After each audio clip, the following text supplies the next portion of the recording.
Hello friends, this is Bhavna here.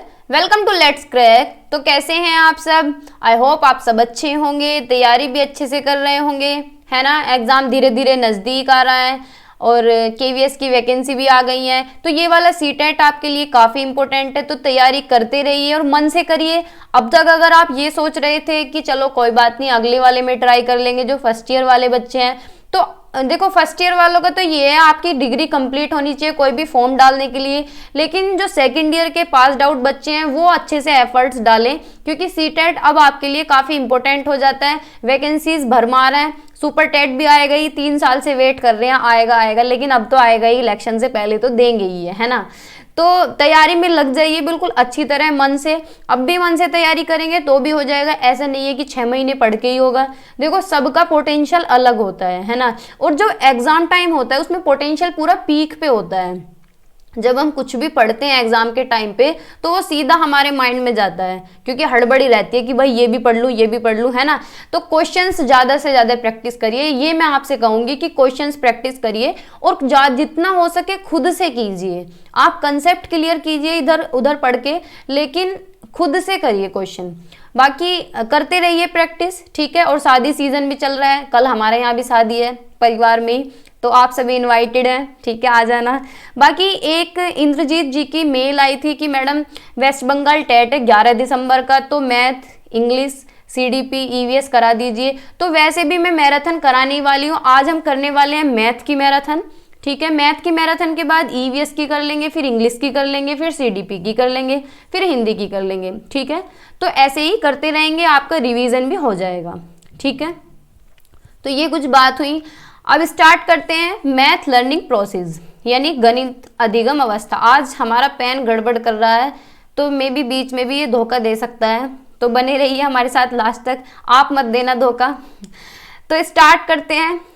देखो जैसे कि पियाजे ने स्टेजेस दिए हैं, इसी तरह से मैथ की फेजेस हैं। ये मैथ की अवस्थाएं कि बच्चा जो है बचपन से लेके, मतलब जन्म से लेके और किशोर अवस्था तक जिन फेजेस से गुजरता है वो सारी हम पढ़ेंगे मैथ में, ठीक है। बच्चे में जन्म से किशोर अवस्था तक गणित से संबंधित अलग अलग मानसिक परिवर्तन देखने को मिलते हैं, ठीक है। अलग अलग चेंजेस आते हैं। भाई 2 साल का 3 साल का बच्चा स्टार्टिंग में नंबर सीखता है, फिर 5 साल का बच्चा उससे आगे मैथ सीखता है, फिर 10 साल का, फिर 12 साल का, मतलब जैसे जैसे बच्चा बड़ा होता है मैथ की क्वालिटी भी बढ़ती रहती है कि हायर लेवल तक चला जाता है मैथ, है ना। तो कुछ फेजेज हम पढ़ेंगे। जन्म से किशोर अवस्था तक 6 अवस्थाओं से होकर बच्चा गुजरता है। 6 अवस्था आती हैं जन्म से किशोर अवस्था तक, ठीक है। जब तक बच्चा 12-13 साल का होता है तब तक 6 अवस्थाएं आती हैं, उन 6 की 6 अवस्थाओं को हम पढ़ेंगे, ठीक है। जो पहली अवस्था है वो है आरंभिक अवस्था, यानी एमरजेंट फेज। इन्हें हम आगे पढ़ेंगे, यहाँ मैंने नाम लिखे हैं बस इनके, तो ये मत सोचना कि नहीं, मतलब इनकी आयु वायु सब आगे पढ़ेंगे, ठीक है। फर्स्ट है आरंभिक अवस्था यानी एमरजेंट फेज। सेकेंड है मिलान अवस्था यानी मैचिंग फेज। थर्ड है परिमाणात्मक अवस्था यानी क्वांटिफाइंग फेज। विभाजनात्मक अवस्था पार्टीशनिंग फेज, ठीक है। फिफ्थ है गुणनखंड अवस्था factoring phase. And sixth one है संक्रियात्मक अवस्था ऑपरेशनल फेज। ये ही पूछी जाती है सबसे ज्यादा सीटेट में, ठीक है। पूछ तो कोई सा भी लेगा, लेकिन ज्यादा जो पूछी गई है वो ऑपरेशनल फेज अब तक आया है, ठीक है। तो स्टार्ट करते हैं। फर्स्ट जो है आरंभिक अवस्था एमरजेंट फेज, यानी जन्म से 3 साल, यानी बच्चा इसमें कितना रहता है, 3 साल तक का बच्चा इसके अंदर रहता है। ये है फर्स्ट स्टेज है, ये आरंभिक अवस्था, नाम से ही पता चल रहा है आरंभिक अवस्था यानी एमरजेंट फेज, ठीक है। जब एंट्री करता है बच्चा पढ़ाई में, ठीक है, सिंपल भाषा में अगर समझे तो। इस अवस्था में बच्चा क्या करता है, वस्तु को देख के बता सकता है कि कौन सी वस्तु बड़ी है और कौन सी छोटी है। भाई देखो, अगर आपने भी अपने घर में छोटे बच्चे को देखा होगा, 3 साल का कोई भी बच्चा हो, तो वो बता देगा कि ये छोटी चीज़ है ये बड़ी चीज़ है। बॉल दिखा रहे हैं, वे छोटी छोटी बॉल नहीं होती जो बैट के साथ खेलते हैं बच्चे, एक तो छोटी बॉल होती है, एक बड़ी बॉल होती है जो खाली बॉल के साथ ही खेलते हैं, फुटबॉल टाइप की, है ना। तो उन्हें देख के भी बच्चा बता सकता है कि ये मम्मा छोटी बॉल है और ये बड़ी बॉल है ना, बता देता है। तो ये क्या होती है आरंभिक अवस्था यानी एमरजेंट फेज, जिसमें बच्चा डिफरेंस बता दे कि ये छोटी चीज़ है ये बड़ी चीज़ है, ये छोटी बॉल है ये बड़ी बॉल है, ठीक है। चीज़ों को बता देगा कि ये छोटी है ये बड़ी है, ठीक है। तो ये है एमरजेंट फेज, ठीक है। In this state the child can see the object, tell it which object is big and which is small, ठीक है, तो ये हुई आरंभिक अवस्था। आगे चलते हैं। फिर सेकंड है मैचिंग फेज। सेकंड है मैचिंग फेज यानी मिलान अवस्था। 3 से 5 साल का बच्चा इसके अंदर होता है। देखो पेन गड़बड़ कर रहा है। 3 से 5 साल का बच्चा इसके अंदर होता है। तो इसमें क्या है, बच्चा काउंटिंग करना सीख जाता है। भाई 1 नंबर की काउंटिंग या 2 नंबर की। भाई 5 साल का बच्चा नर्सरी एलकेजी में तो होता ही है ना, एलकेजी तक पहुंच जाता है। भाई 3 से 4 साल के बच्चे को एडमिशन करा देते हैं। कोई लेट बोलता है तो लेट बैठा देते हैं, है ना, लेकिन एलकेजी तक पहुंच जाता है तो इसे काउंटिंग तो आई जाती है। 10 तक भी आ जाती है, 10 से आगे भी आ जाती है बच्चे को काउंटिंग, है नहीं। तो गिन के बता सकता है कि भाई ये क्या है, 1 2 3 4 5 6 बता देगा कि ये 6 है ना। तो ऐसे ही ये बता देगा कि कितने हैं, 1 2 3 4 5 6 7। तो ऐसे गिन के बच्चा बता सकता है कि नहीं बता सकता, बता देगा ना। हाँ, तो इसमें बच्चे 2 संख्याओं के नंबर या गिनती बोल सकने लगते हैं। In this stage the child can speak the number and count of 2 numbers, यानी बच्चा बोलने लगता है, उससे काउंटिंग सुन सकते हैं कि 20 तक काउंटिंग बता देगा, 10 तक बता देगा या फिर गिन के बता देगा। ठीक है, तो ये कौन सी फेज है, मैचिंग फेज, यानी 3 से 5 साल का जो बच्चा है वो इसके अंदर होता है। पेन पूरे में गड़बड़ करेगा आज। आगे चलते हैं। फिर है परिमाणात्मक अवस्था। थर्ड क्या है, थर्ड फेज परिमाणात्मक अवस्था यानी क्वांटिफाइंग फेज। इसमें जो बच्चा होता है 5 से 6 साल तक का बच्चा होता है। अब 6 साल तक का जो बच्चा है वो क्या है, जैसे 7 लिखा है, इसे 4 + 3 लिख सकता है, लिख लेगा भाई 6 साल का बच्चा। 7 को 5 + 2 भी लिख सकता है या फिर 6 + 1 भी लिख सकता है ना 7 को। तो क्या है, बच्चा तरह तरह से लिखना ऐसे सीख जाएगा, अलग अलग तरह से एक्सप्रेस कर सकेगा किसी भी वर्ड को। जैसे 4 है, इसे 2 + 2 भी लिख सकता है, 1 + 3 भी लिख सकता है ना। कोई भी है 5 है, इसे 2 + 3 भी लिख देगा बच्चा। ठीक है, तो एक्सप्रेस करेगा नंबर को। ठीक है, इस अवस्था में बच्चा विभिन्न तरीके से संख्या को व्यक्त कर सकता है या कर सकती है। In this state child can express the number in different veg. ठीक है, इस तरह से एक्सप्रेस कर सकता है। तो ये कौन सी हुई, परिमाणात्मक अवस्था या फिर क्वांटिफाइंग फेज। ठीक है, 5 से 6 साल का बच्चा इसके अंदर आता है। फिर आगे चलते हैं, फोर्थ स्टेज है विभाजनात्मक अवस्था यानी पार्टीशनिंग फेज। इसमें जो बच्चा होगा वो 6 से 9 साल का होगा। ठीक है, 6 से 9 साल का बच्चा इसके अंदर आएगा। इस अवस्था में बच्चे बड़े संख्याओं को स्थानीय मान पर विभाजन कर देते हैं 2 या 3 संख्याओं के नंबर तक। जैसे 245 को बच्चा कैसे लिख सकता है, 200 + 40 + 5, यानी एक्सपेंड करना सीख जाएगा बच्चा। थोड़ा सा बड़ा हो गया है, इसमें 9 साल का बच्चा हो गया है तो वो एक्सपेंड तो करना सीख ही जाएगा, है ना, कि 140 है तो इसे कैसे लिखना है, 100 + 40, है ना। तो ऐसे तो करना सीख ही जाएगा, नहीं सीखेगा, सीख जाएगा ना, 9 साल का बच्चा है।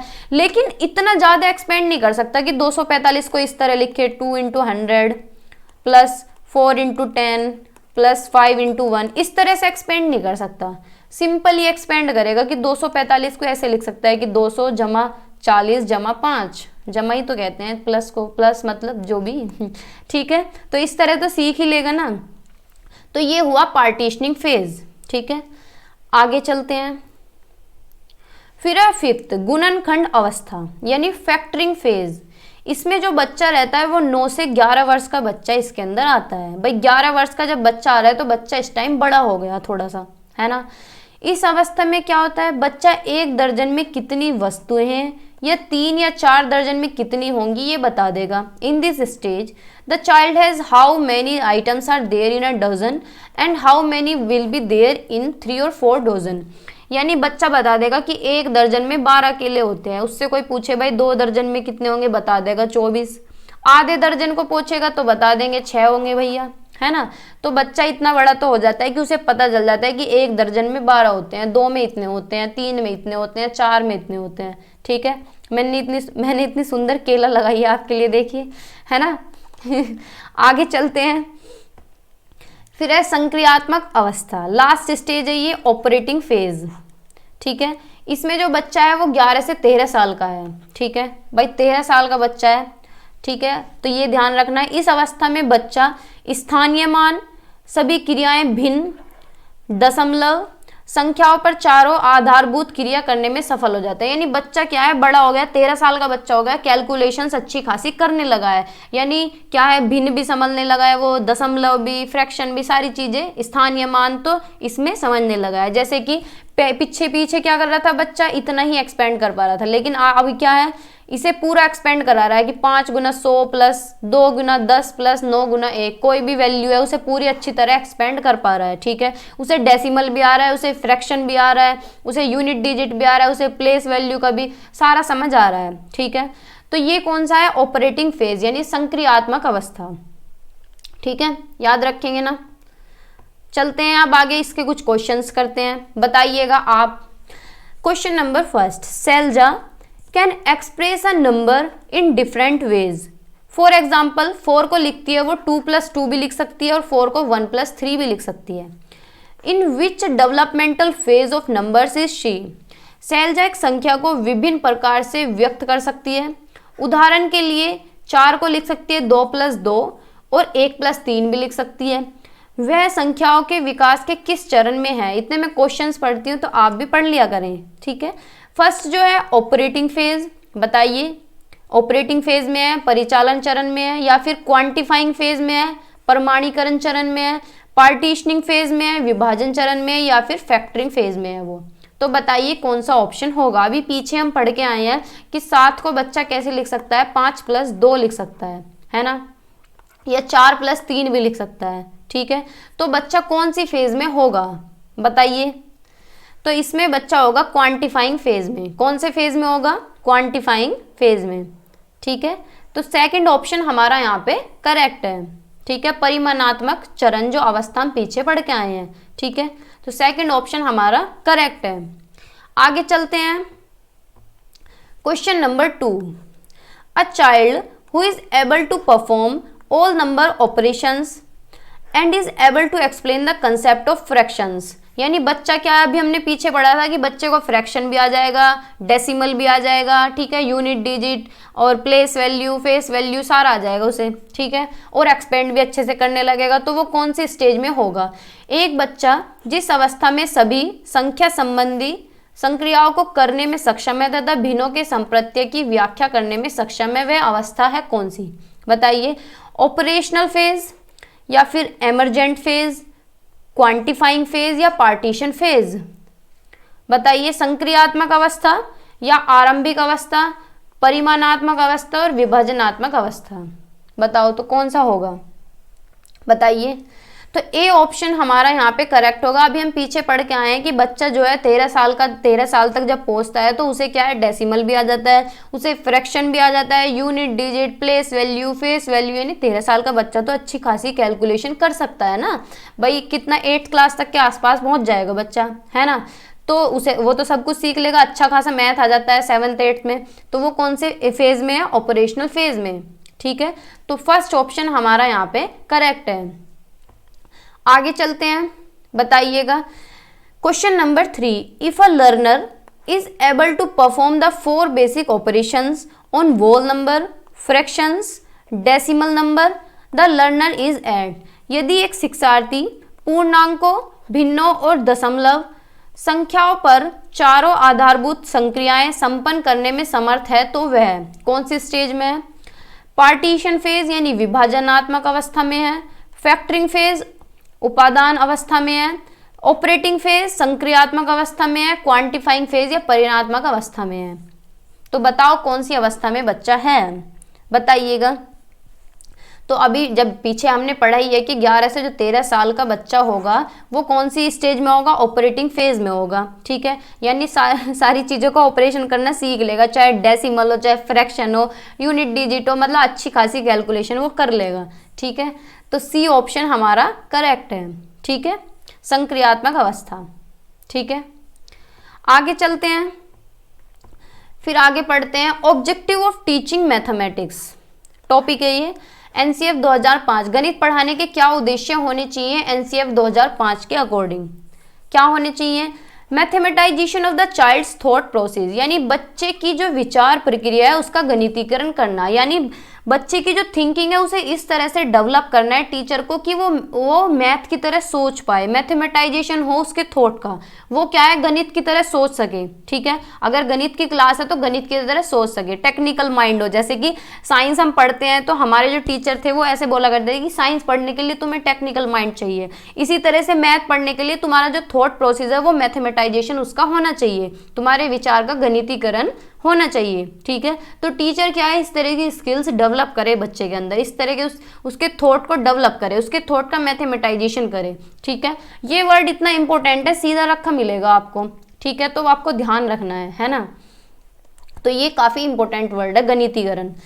Children's learn to enjoy mathematics, बच्चे को क्या है मैथ इस तरह से सिखाना है कि बच्चा एंजॉय करके पढ़े, खाली एंजॉय नहीं करे, मैथ को एंजॉय करे। इस तरह की एक्टिविटीज करानी है कि मैथ से रिलेटेड हो। ठीक है, कुछ भी नंबर सिखा रहे हैं तो चीजें लेके जाएं, कॉन्क्रीट ऑब्जेक्ट लेके जाएं, उसे दिखाएं और सिखाएं कि नंबर ऐसे सीखते हैं। ठीक है, तो क्या है ऑब्जेक्ट दिखा के सिखाएं, रियल लाइफ से रिलेट करें, बच्चा एंजॉय करे, इंटरेस्ट के साथ पढ़े मैथमेटिक्स को, बोर ना हो, है ना।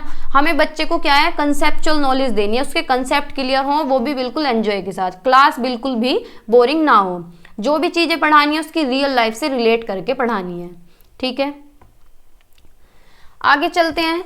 Making mathematics a part of children's life experience, गणित को क्या है, गणित को बच्चे के जीवन के अनुभव का हिस्सा बनाना, यानी मैथ को क्या है उसकी लाइफ का पार्ट बना दे। जैसे कि मैथ पढ़ा रहे हैं स्कूल में तो घर जाके वो बच्चे से कहें कि तुम्हें यूज करना है। बच्चा क्या है दुकान पे जा रहा है 10 चीजें ले रहा है तो वहां मैथ को यूज करे, वहां से सीखे मैथ की। ऐड स्कूल में सीख के आया एडिशन के सम, तो सामान लेने जा रहा है दुकान पे, अच्छा 10 का ये हो गया, 2 का ये हो गया, 4 का ये हो गया।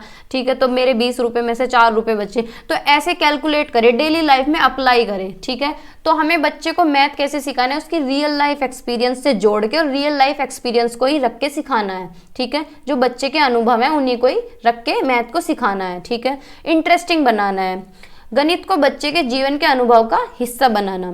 ठीक है, to develop logical thinking among the children, बच्चों में तार्किक सोच विकसित करना। टीचर क्या है बच्चों के अंदर तार्किक सोच को विकसित करे, लॉजिकल थिंकिंग डेवलप करे, बच्चे के अंदर प्रॉब्लम सॉल्विंग स्किल्स को डेवलप करे कि बच्चा ज्यादा से ज्यादा लॉजिक लगा सके चीजों में। ठीक है, to develop visualisation skills and enhance special reasoning ability, यानी बच्चे के अंदर क्या है इस तरह की एबिलिटी, रीजनिंग एबिलिटी, बच्चा ज्यादा से ज्यादा तर्क लगाए। ठीक है, विजुअलाइजेशन स्किल्स डेवलप करे उसके अंदर। ठीक है, स्थानिक तर्क क्षमता बढ़ाए टीचर। ठीक है, तो इस तरह के कौशल को विकसित करना है टीचर को, क्या है मैथ को बिल्कुल इंटरेस्टिंग बनाना है। ठीक है, और बच्चे की क्या है कंसेप्चुअल नॉलेज डेवलप करनी है।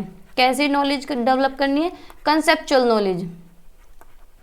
ठीक है, हमें प्रोसीजरल नॉलेज पे बिल्कुल भी ध्यान नहीं देना है, ना हमें बच्चे को आगे के लिए तैयार करना है कि हायर स्टडीज के लिए तैयार करें, तो ऐसा भी नहीं करना है। ठीक है, हमें बच्चे को क्या है उसकी रियल लाइफ से रिलेट करके पढ़ाना है, डे टू डे लाइफ के एग्जाम्पल देने हैं, डे टू डे लाइफ के एग्जाम्पल देने हैं। अब जैसे मैं पड़ोस के जो दुकान वाले होते हैं उनका कितना अच्छा मैथ होता है ना, तो इस तरह के एग्जाम्पल दें टीचर। ठीक है, तो बच्चे को कैसे पढ़ाना है, रियल लाइफ से रिलेट करके पढ़ाना है, मैथ को क्या है उसकी रियल लाइफ से जोड़ के पढ़ाना है। ठीक है, आगे चलते हैं। अब कुछ ऑब्जेक्टिव है प्राइमरी लेवल के, कि प्राइमरी लेवल पे 2005 के अनुसार क्या उद्देश्य होने चाहिए प्राथमिक स्तर के। ठीक है, पढ़ते हैं। Ensuring numeracy, ensuring numeracy in all children is an important aspect of universalisation of elementary education. देखो भाई, नंबर की नॉलेज तो सभी होनी चाहिए, सभी को नंबर की नॉलेज होनी चाहिए, ये हमारे जीवन का एक महत्वपूर्ण पहलू है। चाहे बच्चा हायर स्टडीज तक ना जाए लेकिन नंबर क्या है सभी को आना चाहिए। जैसे कि शिक्षा सभी तक पहुंचनी चाहिए, इसी तरह से नंबर का नॉलेज सबको होनी चाहिए। ठीक है, इसका क्या है यूनिवर्सलाइजेशन होना चाहिए, सार्वभौमिकरण होना चाहिए पूरे भारत में, पूरे वर्ल्ड में, पूरे संसार में क्या है हर एक बच्चे को नंबर की नॉलेज हो, क्या है न्यूमरेसी नॉलेज होनी चाहिए। ठीक है, कहाँ पे, एलिमेंट्री एजुकेशन में स्पेशली। ठीक है भाई, बहुत बच्चे क्या है ड्रॉप आउट कर देते हैं एलिमेंट्री के बाद, लेकिन एलिमेंट्री तक तो कम से कम जाए, नंबर तो सीखें, है ना, जिससे कि अपने दैनिक जीवन में वो काम चला सकें। ठीक है, concrete to abstract as to enable the child to understand the connection between the logical functioning of his everyday lives, to that of mathematical thinking. बच्चे को पढ़ाना कैसे है, कॉन्क्रीट से एब्स्ट्रैक्ट की तरफ, यानी कुछ भी अमूर्त, पहले मूर्त चीजें दिखाएं फिर अमूर्त की तरफ लेके जाएं, ठीक है। कॉन्क्रीट यानी कोई भी ठोस वस्तु दिखा सकते हैं क्लास में, जैसे कि सर्कल पढ़ा रहे हैं तो बॉल दिखा सकते हैं कि बच्चों देखो बॉल होती है, ऐसी ऐसी सर्कल होता है ना। फिर चाहे सर्कल का पूरा चैप्टर पढ़ा दो, ठीक है। कोई भी शेप दिखा सकते हैं, कोई भी कॉन्क्रीट ऑब्जेक्ट दिखा सकते हैं क्लास में, ठीक है। संतरा दिखा सकते हैं, खाने की चीज है, सर्कल जैसा है ना। तो क्या है, पहले कॉन्क्रीट चीजें दिखाएं, उसके बाद एब्स्ट्रैक्ट की तरफ जाएं। ठोस चीजें दिखा दें, फिर चाहे पूरा चैप्टर पढ़ा दें बच्चे को, ठीक है। इस स्तर पर प्रगति ठोस से अमूर्त की ओर होनी चाहिए। देखो ये चीज आपको याद रखनी है, ये सीडीपी हो चाहे कोई भी पेडागोजी हो, हमें बच्चे को कैसे पढ़ाना है, concrete to abstract, simple to complex, known to unknown, ठीक है। ये मैगजीन्स आपको याद रखने हैं, पूरे डिटेल में भी मैंने कराए हैं ये मैथ पेडागोजी में, और ज़्यादा क्लासेज नहीं है, 4 क्लास में मैथ पेडागोजी पूरी कराई है, ठीक है। लेकिन फुल ऑफ कंटेंट है, वो बहुत ज़्यादा कंटेंट है उसमें, ठीक है। इस स्तर पर प्रगति ठोस से अमूर्त की ओर होनी चाहिए ताकि बच्चों को अपने दैनिक जीवन की तार्किक कार्य प्रणाली और गणितीय सोच के बीच संबंध को समझने में सक्षम बनाया जा सके। यानी बच्चे की क्या है, दैनिक जीवन से जोड़ सकें, उसके रियल लाइफ एग्जांपल्स दे सकें, ठीक है। तो बच्चे को इस तरह से पढ़ाना है, कैसे लेके जाना है, कॉन्क्रीट टू एब्स्ट्रैक्ट, ठीक है। आगे चलते हैं। At this level children are not empty vessels tabula rasa. जब बच्चा स्कूल में आता है तो उसे ऐसा ना समझे कि इसका तो बिल्कुल दिमाग खाली है या फिर ये खाली बर्तन के समान है।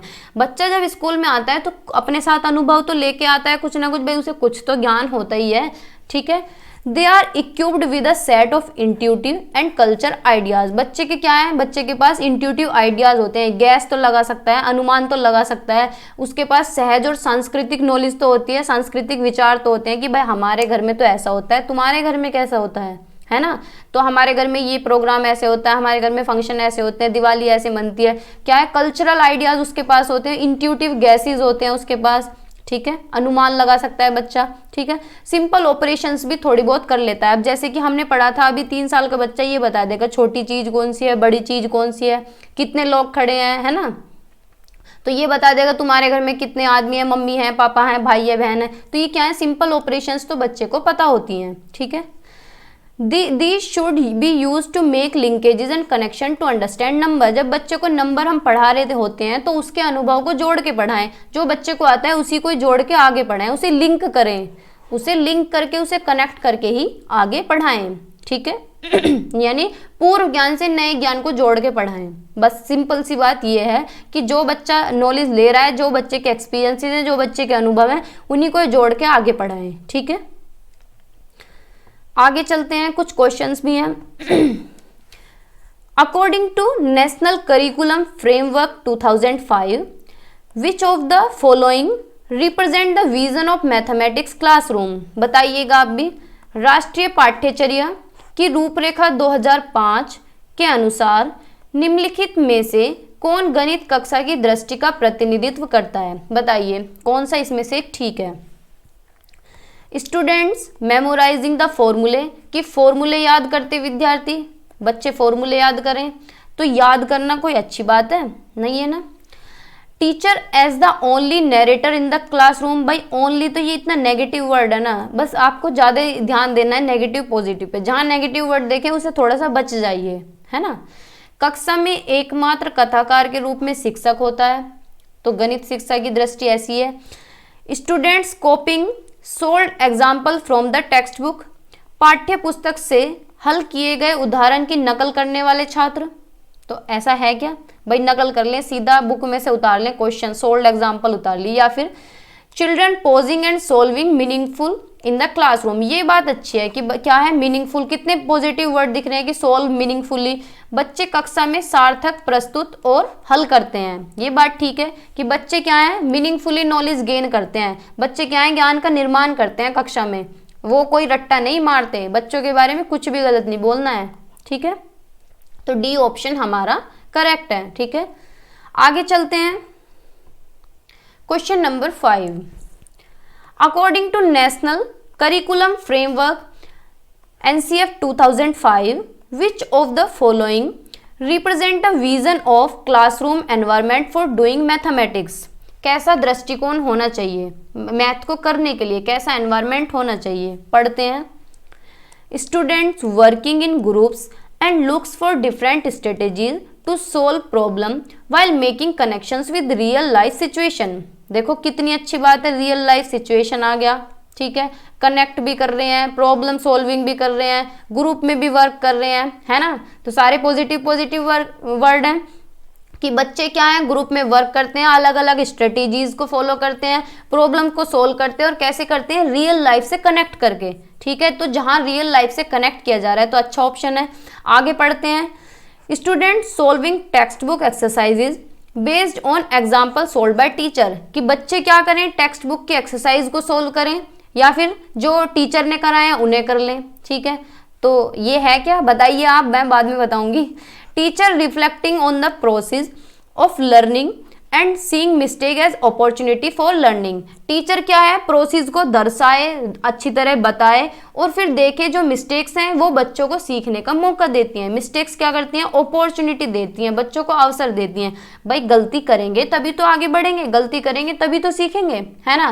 तो क्या है, बच्चों को अपॉर्चुनिटी मिलती है अगर वो मिस्टेक्स करते हैं। मिस्टेक्स क्या है, लाइफ का पार्ट है ना।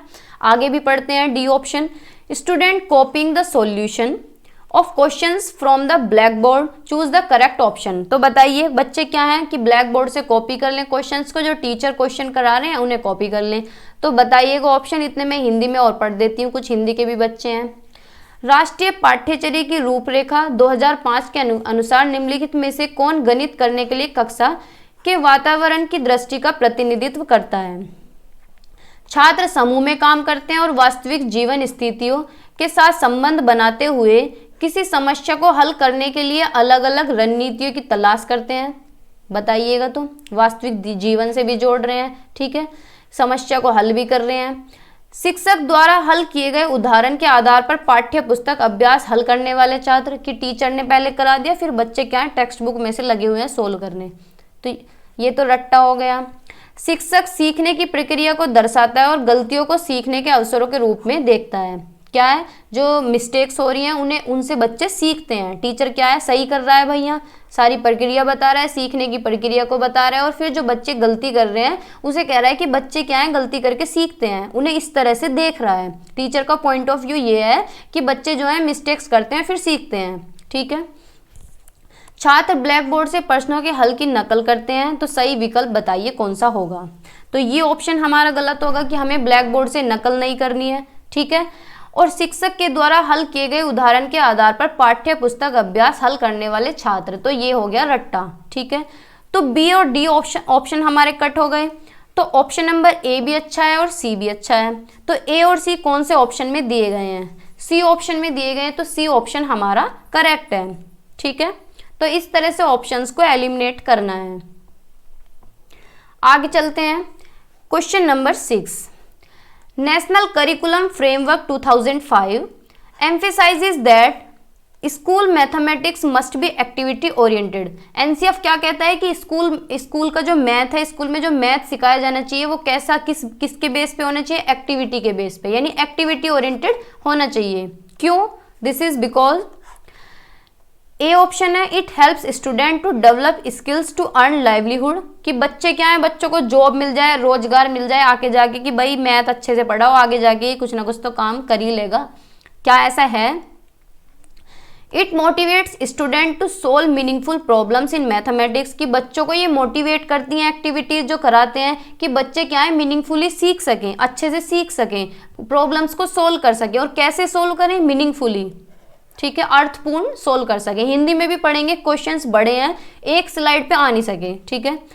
It provides concrete experiences understand abstract concept in mathematics, कि बच्चों को क्या है पहले कॉन्क्रीट एक्सपीरियंसेस कराएं। कॉन्क्रीट का मतलब है कि चीज़ों को दिखाएं, फिर उसके बाद एब्स्ट्रैक्ट कंसेप्ट सिखाएं, यानी उसके बाद तुम चाहे चैप्टर पढ़ा दो, कितने भी क्वेश्चन कराओ, लेकिन बच्चों को पहले क्या है कॉन्क्रीट ऑब्जेक्ट दिखाएं, चीज़ें जो टच एंड फील कर सकें वे, जिसे वो छू के देख सकें, ठीक है।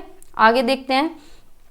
It provides recreation time to children in primary classes, कि ये क्या है, ये एक्टिविटी ओरिएंटेड क्या है, बच्चे थोड़ा सा मजा कर लेंगे, बोर हो रहे होंगे तो उन्हें थोड़ी सी एक्टिविटी इसलिए करानी चाहिए जिससे कि उनकी बोरियत हट जाए, मजे करें वो। तो भाई ऐसा तो नहीं है। आगे भी देखते हैं, हिंदी में पढ़ लीजिए। यह छात्रों को आजीविका कमाने के लिए कौशल विकसित करने में मदद करता है। भाई जहाँ कमाने की बात हो रही है, जहाँ जॉब की बात हो रही है ना, तो उस ऑप्शंस को कट कर दीजिए, ठीक है। तो कोई भी एनसीएफ हो, कोई भी पॉलिसी हो, जॉब की बात कोई नहीं करता है। हमें बच्चे को क्या है, कंसेप्चुअल नॉलेज देनी है, और वो भी कैसे देनी है, रियल लाइफ से रिलेट करके, एक्टिविटी बेस्ड होनी चाहिए, उसकी डेली की जिंदगी से होनी चाहिए, ठीक है।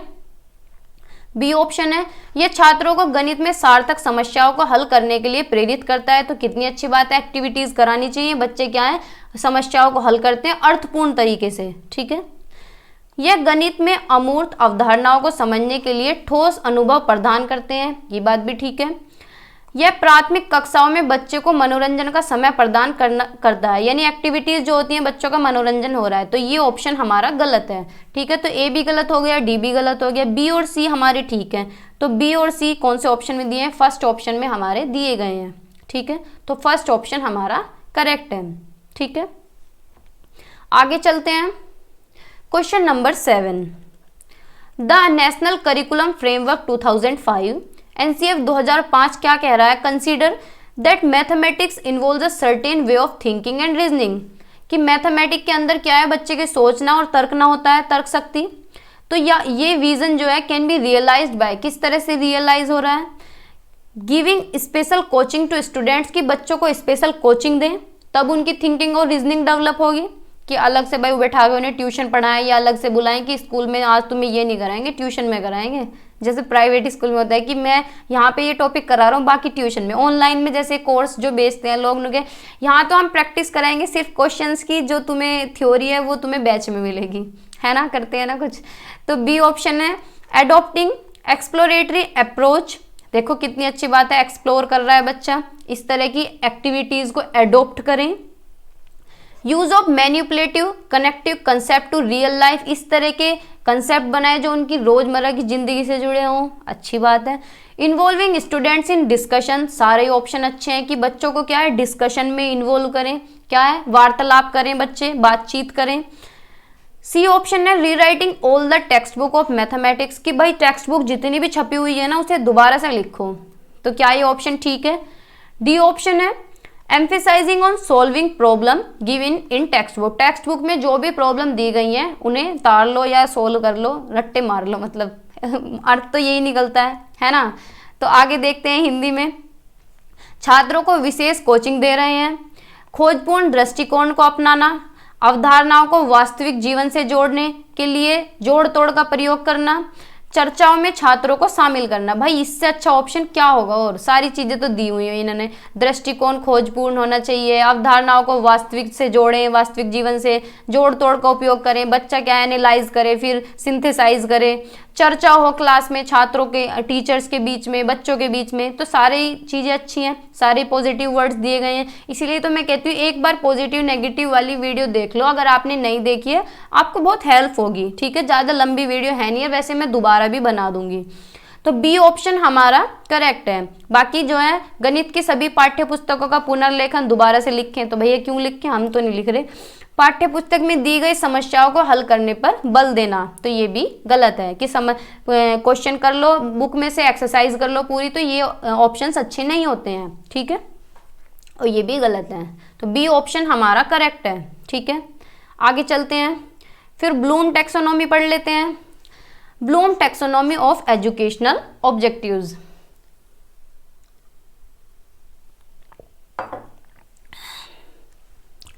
बेंजामिन ब्लूम ने दी थी, ठीक है। एजुकेशनल ऑब्जेक्टिव्स दिए थे इन्होंने। ये कहाँ के निवासी थे, अमेरिका के निवासी थे। इन्होंने शैक्षिक उद्देश्यों का वर्गीकरण किया था, 3 पार्ट में दिए इन्होंने।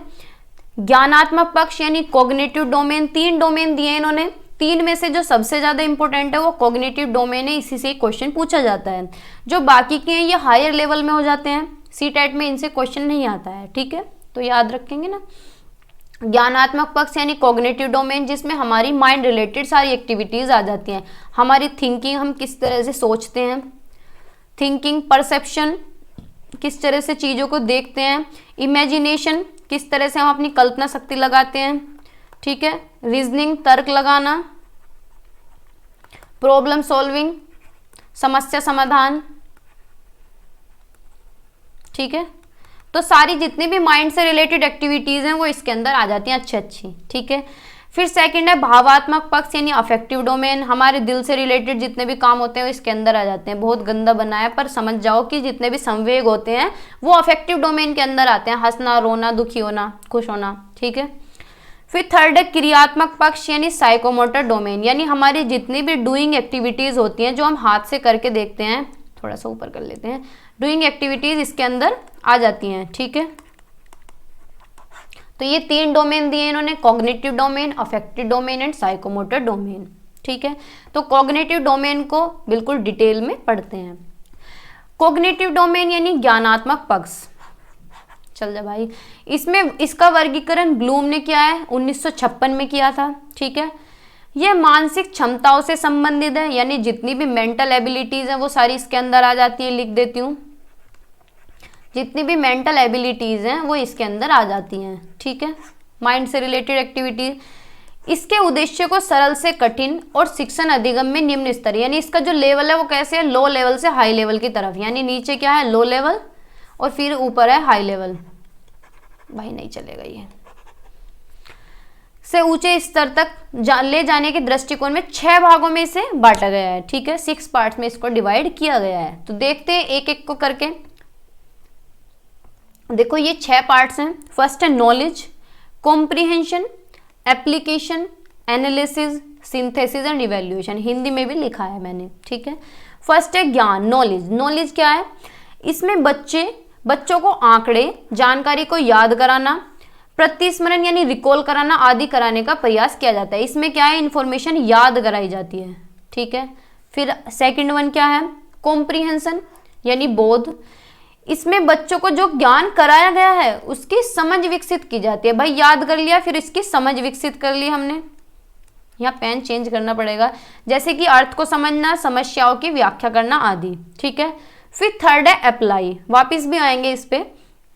अप्लाई नहीं, एप्लीकेशन, अनुप्रयोग, यानी इसमें आत्मसात किए गए ज्ञान को क्या करते हैं, परिस्थिति के अनुसार अप्लाई करके देखते हैं। भाई याद कर लिया, फिर उसकी समझ विकसित कर ली, फिर अप्लाई तो करेंगे बाद में। भाई कुछ भी पढ़ रहे हैं फिर उसे अप्लाई तो करेंगे, है ना।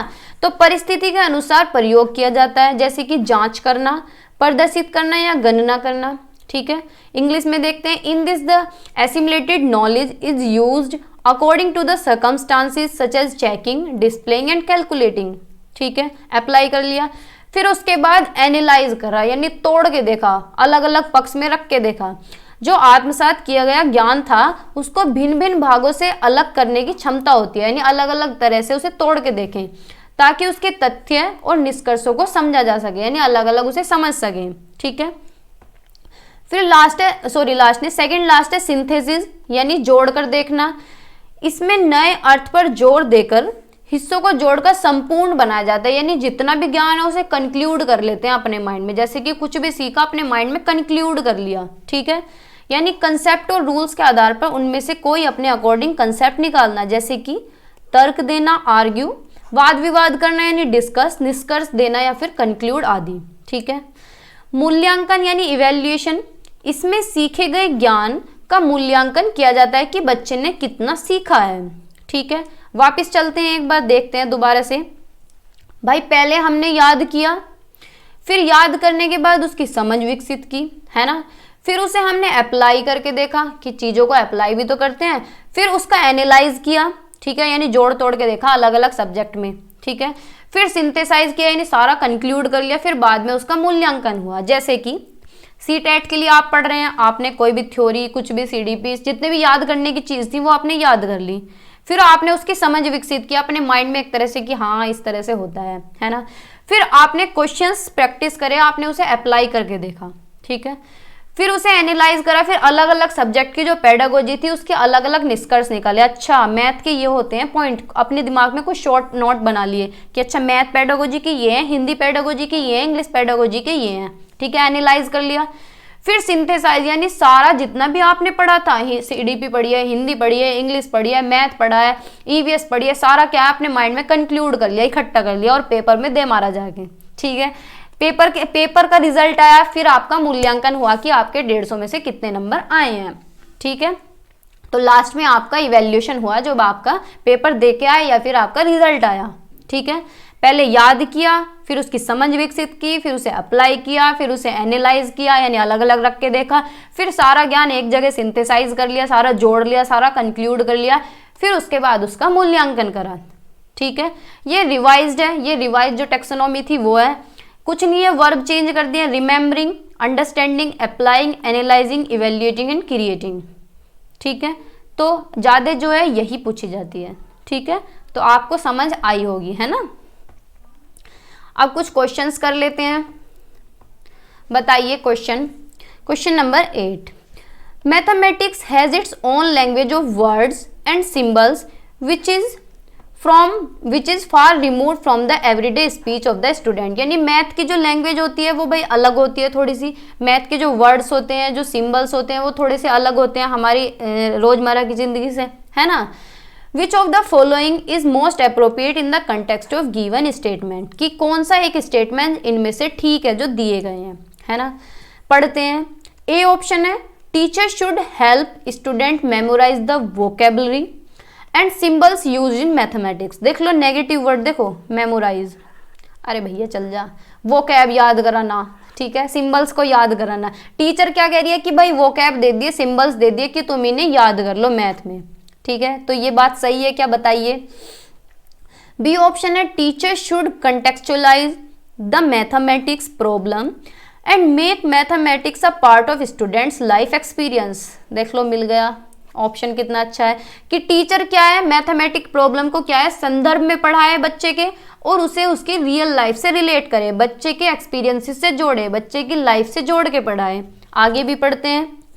Teacher should focus only on solving word problem in mathematics to help student learn the language of mathematics. Teacher क्या करे, सिर्फ वर्ड प्रॉब्लम कराए, यानी चैप्टर के बाद में जो एक्सरसाइज दिए हैं सिर्फ वो कराए, बात खत्म। इसी तरह से मैथ की लैंग्वेज को सिखा दे। आगे पढ़ते हैं। Teacher should display the chart of important mathematical symbols and फॉर्मूले इन द क्लासरूम। यानी क्लास में क्या है, चार्ट टांग दे, डिस्प्ले पे लगा दे कि भाई ये क्या है, मैथ के सिंबल हैं और फॉर्मूले हैं, इन्हें याद कर लो। बताओ तो कौन सा ऑप्शन होगा। हिंदी में पढ़ लेती हूँ, इतने आप क्वेश्चन को पढ़िए। शिक्षक को छात्रों को गणित में प्रयुक्त शब्दावली और प्रतीकों को याद करने में मदद करनी चाहिए। ना भैया, हमें याद नहीं कराना है बच्चे को। शिक्षक को गणित की समस्याओं का संदर्भ देना चाहिए और गणित को छात्र के जीवन के अनुभव का हिस्सा बनाना चाहिए। ये ऑप्शन सबसे अच्छा है, तो बी ऑप्शन हमारा करेक्ट होगा। ठीक है, आप लोग भी दे रहे हैं आंसर, तो बी ऑप्शन हमारा करेक्ट होगा कि किस तरह से पढ़ाना है, बच्चों के जीवन का हिस्सा बनाना है मैथ को। ठीक है, छात्रों को गणित की भाषा सीखने में मदद करने के लिए शिक्षक को गणित में केवल शब्द समस्याओं को हल करने पर ध्यान देना चाहिए। भाई केवल आ रहा है या मतलब सिर्फ वर्ड प्रॉब्लम ही कराएं, तो ये गलत है कि सिर्फ वर्ड प्रॉब्लम ही कराएं, तो ये गलत है। शिक्षक को महत्वपूर्ण गणितीय प्रतीकों और सूत्रों का चार्ट कक्षा में प्रदर्शित करना चाहिए। यानी चार्ट लगा दे, उसमें से फॉर्मूले याद करने चाहिए। ठीक है, तो बी ऑप्शन हमारा करेक्ट है। मम्मी आ गई थी बीच में। Question number 9, a mathematics teacher pose the following word problem to his students. One copy of a newspaper has 12 pages. Every day 10,500 copies are printed. How many total pages are printed in every day? A student responded that the answer would be given between 1,25,000 and 1,30,000. Which of the following statement is correct in the above context? Teacher क्या कर रही है, word problem दे रही है, कोई problem दे रही है कि एक दिन में एक न्यूज़पेपर के 12 पेजेस छपते हैं, मतलब न्यूज़पेपर में 12 पेज की कॉपी होती है और रोज जो है 10,500 कॉपी प्रिंट की जाती हैं। ठीक है, how many total pages are printed every day. तो रोज बताओ कितने पेज प्रिंट होते होंगे कैलकुलेट करके।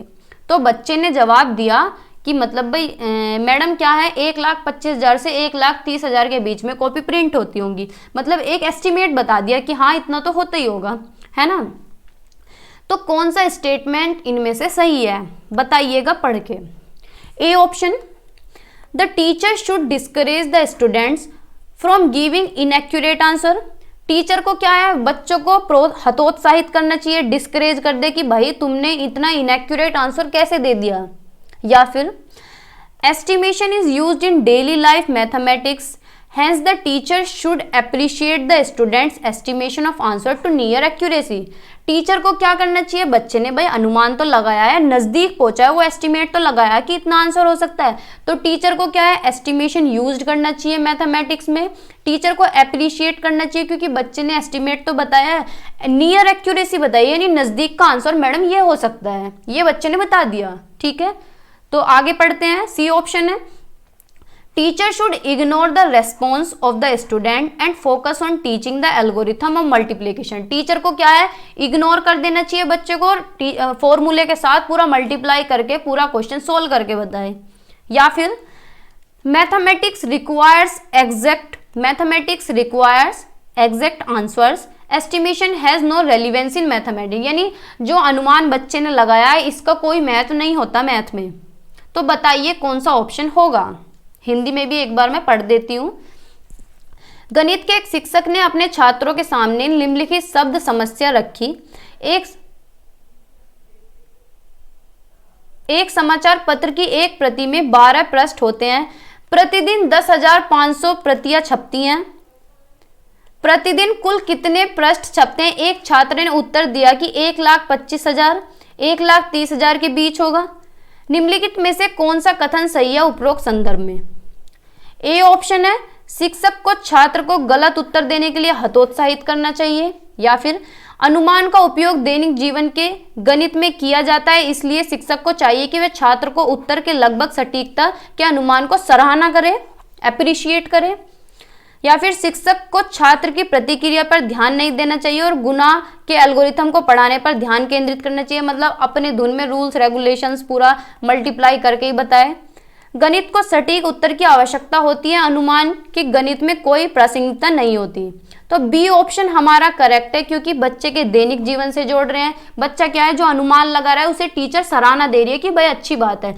क्या है, मैथ में एस्टिमेशन लगाना चाहिए, एस्टिमेशन वर्ड यूज करना चाहिए। मैथ में क्या है, निकटतम जाना चाहिए आंसर के। बच्चों को क्या है, एस्टिमेशन लगाना चाहिए, अनुमान लगाना चाहिए। इससे क्या है, उनकी लॉजिकल थिंकिंग डेवलप होती है। ठीक है, बच्चे तर्क लगाना जानते हैं, बढ़ता है उनका तर्कना। ठीक है, तो बी ऑप्शन हमारा करेक्ट है। आगे चलते हैं। नेक्स्ट क्वेश्चन है question number 10। Which of the following statements are indicative of high aims of teaching mathematics? कौन सा एक उच्च उद्देश्य होना चाहिए मैथ पढ़ाने का? बताइए। ए ऑप्शन है, mathematics education should turn employable adults who contribute economic and social development. तो बताइए, मैथ की जो एजुकेशन है वो क्या कैसी होनी चाहिए कि एम्प्लॉयबल, यानी जॉब बनाए, जॉब के लिए तैयार करे बच्चे को, इकोनॉमिक क्षेत्र में, सोशल डेवलपमेंट में। आगे पढ़ते हैं। B option, mathematics education should develop child's inner resources like abstract thinking and drawing logical conclusion। Mathematics education यानी गणितीय ज्ञान कैसा होना चाहिए, जो बच्चे के इनर रिसोर्सेज को डेवलप करे, जैसे कि बच्चा क्या है, अमूर्त सोच सके, एब्स्ट्रैक्ट थिंकिंग हो उसकी, हाई लेवल पे सोच सके, और लॉजिकल कंक्लूजन लगा सके, यानी तर्क लगा सके। ठीक है। सी ऑप्शन है, children should see mathematics as a way of like communicating, discussing and developing attitude for problem solving. बच्चे क्या है, मैथ को किस तरह से देखें, किस तरह से यूज करें, कम्युनिकेशन की तरह यूज करें, बातचीत करें, डिस्कशन करें। ठीक है, डिस्कशन करें, और बच्चों के अंदर इस तरह का एटीट्यूड डेवलप होना चाहिए कि हर एक समस्या को आराम से सुलझा सकें, प्रॉब्लम सॉल्विंग एटीट्यूड डेवलप होना चाहिए। ठीक है। डी ऑप्शन पढ़ते हैं। Mathematics education should focus factual knowledge and procedure fluency. Mathematics की जो एजुकेशन होनी चाहिए, यानी गणितीय ज्ञान क्या है, फैक्चुअल नॉलेज पे फोकस करे और प्रोसीजर फ्लुएंसी पे। तो बताइए कौन सा ऑप्शन होगा। हिंदी में भी पढ़ लेते हैं एक बार। निम्नलिखित में से कौन सा कथन गणित शिक्षण के उच्च उद्देश्य के लिए सूचक है? ए ऑप्शन है, गणित की शिक्षा को रोजगार योग्य वयस्कों को बदलना चाहिए। बताइए, जहां रोजगार आ गया ना तो वो ऑप्शन तो हमारा होगा ही नहीं। जो आर्थिक और सामाजिक विकास में योगदान करते हैं। बी ऑप्शन, गणित की शिक्षा को बच्चे के आंतरिक संसाधनों जैसे अमूर्त सोच और तार्किक निष्कर्ष निकालना चाहिए। या फिर बच्चों को गणित के जीवन के एक नए तरीके के रूप में देखना चाहिए, जैसे संचार, चर्चा, समस्या समाधान के लिए दृष्टिकोण विकसित करना, या फिर गणित शिक्षक को तथ्यात्मक ज्ञान और प्रक्रियात्मक प्रवाह पर ध्यान देना चाहिए।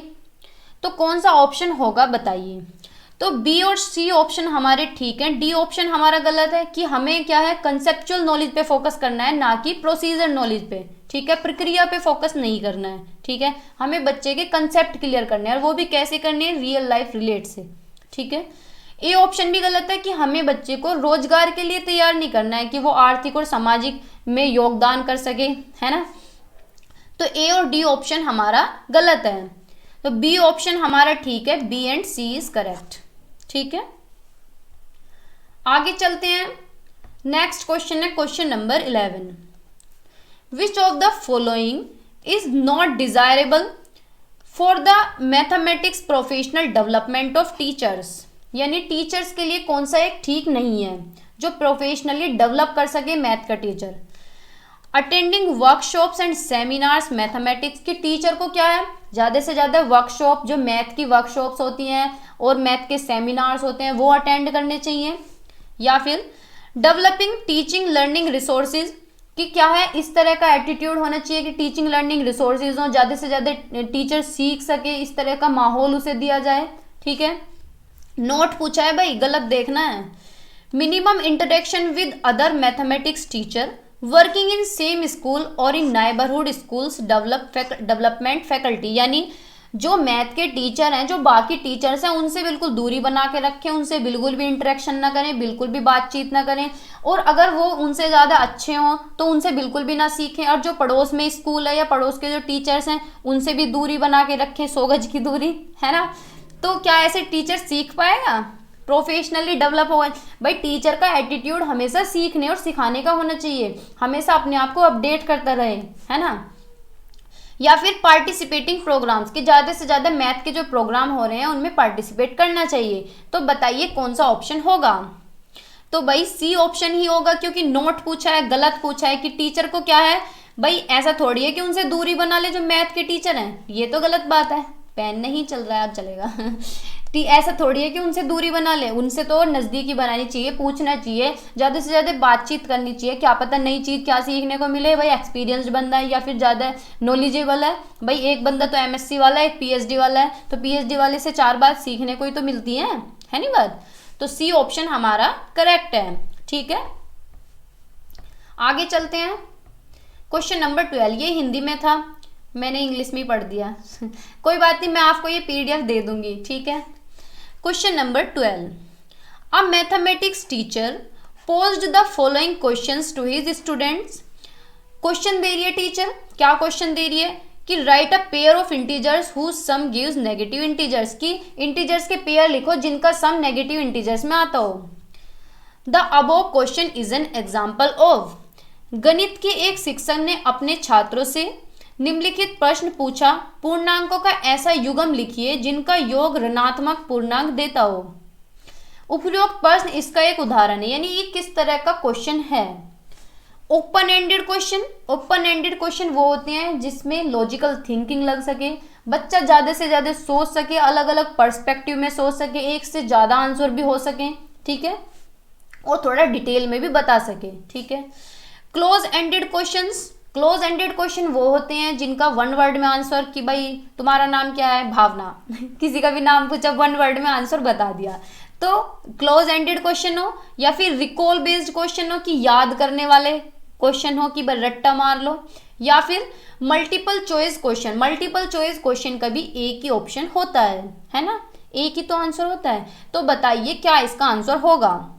विस्तृत जवाब वाले प्रश्न या बंद समाप्त वाले प्रश्न, स्मरण आधारित प्रश्न या बहुविकल्पीय प्रश्न। ये बंद समाप्त नहीं है, कुछ ज़्यादा ट्रांसलेशन गंदी हो गई है। ठीक है, तो ए ऑप्शन हमारा यहाँ पे करेक्ट होगा कि ये किस तरह का क्वेश्चन है, ओपन एंडेड क्वेश्चन, कि बच्चा क्या है दिमाग में सोचेगा, ज़्यादा से ज़्यादा उसे लॉजिक लगाने पड़ेंगे, सोचेगा भाई क्या इसका आंसर हो सकता है। एक से ज़्यादा आंसर भी हो सकते हैं, भाई 2 इंटीजर, उसके सम क्या है, नेगेटिव इंटीजर ज़्यादा भी निकल सकते हैं, है ना। तो ये क्या है, ओपन एंडेड क्वेश्चन है, यानी खुला सोचेगा बच्चा। ओपन एंडेड क्या है, विस्तृत जवाब देना, डिटेल में देना बिल्कुल, या फिर ज़्यादा से ज़्यादा सोच पाना। तो ए ऑप्शन हमारा करेक्ट है। बस आज की वीडियो में इतना ही रखते हैं। अब नेक्स्ट सेशन में हम नेक्स्ट पार्ट में जितने भी बचे हुए टॉपिक हैं बाकी उसमें कर लेंगे, फिर क्लास ज़्यादा लंबी हो जाएगी, है ना। तो आपको अपना खुद का भी पढ़ना होता है, तो ये रिवीजन सेशन है एक तरह से। हम सारे सब्जेक्ट की पेडागोजी इसी तरह से करेंगे, बस आप साथ देते रहिए, सपोर्ट करते रहिए ऐसे ही, और शेयर कर दिया करें। देखो मेहनत तो लगती है बहुत ज़्यादा, और जब अच्छा रेस्पॉन्स नहीं आता तो मन दुखी होता है ना। तो अच्छा सा रेस्पॉन्स दें, सभी शेयर करें, सभी 10-10 20-20 लोगों को भी शेयर करेंगे तो काफ़ी हद तक आगे जाएगी, है ना। तो अगर चैनल पे नए हैं तो सब्सक्राइब कर दें, पुराने हैं अगर सब्सक्राइब नहीं किया है तो कर दें, कर दिया करो यार सब्सक्राइब। इतने सारे लोग हैं, 60% लोग तो ऐसे हैं जिन्होंने सब्सक्राइब नहीं किया हुआ है, भाई कर दिया करो, क्या जाता है तुम्हारा, है। थोड़ा सा सपोर्ट हो जाएगा, हमें भी मोटिवेशन मिलता है, अच्छा लगता है फिर पढ़ाने में भी, है ना। ठीक है, चलो बाय बाय, टेक केयर, पढ़ते रहिए, मुस्कुराते रहिए और एंजॉय करते रहिए, शादियों में मत जाइएगा, ठीक है। और प्रैक्टिस करते रहिए, सबसे मेन है प्रैक्टिस करना, ठीक है। जितना ज़्यादा आप प्रैक्टिस करेंगे उतना ही ज़्यादा आपका स्कोर इम्प्रूव होगा, ठीक है। और देखो ये चीज़ आपको जब सीटेट हो जाएगा ना उसके बाद रियलाइज़ होगी, क्योंकि मैं अपने एक्सपीरियंस के बेस पे बता रही हूँ कि जितना ज़्यादा आप खुद से प्रैक्टिस करेंगे आपके लिए उतना ही बेटर होगा। क्योंकि मैंने भी सीटेट दिया हुआ है, बहुत अच्छे मार्क्स के साथ पास भी किया हुआ है, लेकिन सबसे ज़्यादा मेन प्रैक्टिस होती है। आप कितना भी पढ़ लें कहीं से, आप थोड़ा पढ़ लें लेकिन प्रैक्टिस ज़्यादा करें, ठीक है। तो सबसे ज़्यादा मेन जो है प्रैक्टिस है। तो खुश रहिए, मुस्कुराते रहिए, प्रैक्टिस करते रहिए। Bye bye, take care.